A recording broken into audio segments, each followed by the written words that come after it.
sê vir die support. Die mense wie my opgelig het, yo.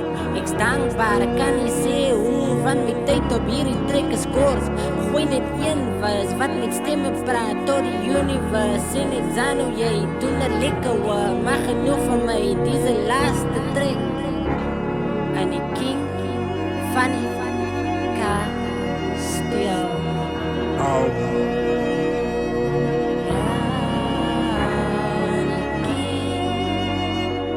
Funny Castle album. Este is die laaste van die King Castle album.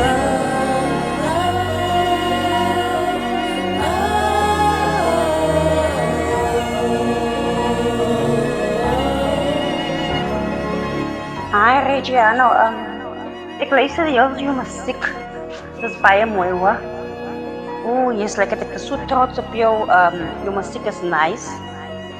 En ek hoop dat die Here vir jou nog die Here sal opmaak. Wel, Zanu, een ding wat ek kan sê van jou tracks is, my bro, het is uniek, man. Het is uniek en ek wil hê met dit so hou. Zanu, jou musiek, nee. Dat gaan oor besig om 'n boodskap te gee van wie wat. Kom ons wees maar net almal lief vir mekaar, verstaan jy? En respek mekaar, verstaan jy? En kom jy mekaar te na. Sien, dis my eerlike opinie. Maar wat ek check, jou musiek gaan oor. Jou musiek is boss, fire.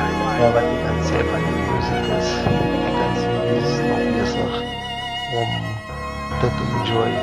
Het is niet die beste phase waar allemaal je muziek is om het te enjoy. Je hoeft niet te aardig te trainen, het is ook bezig om te groeien.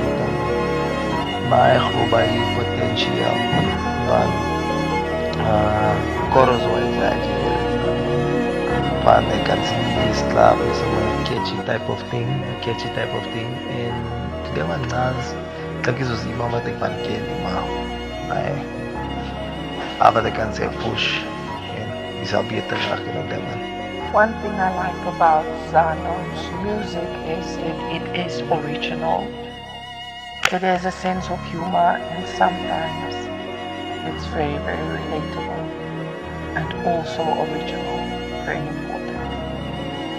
So yeah, that's how I will sum up Zano the Eisters music.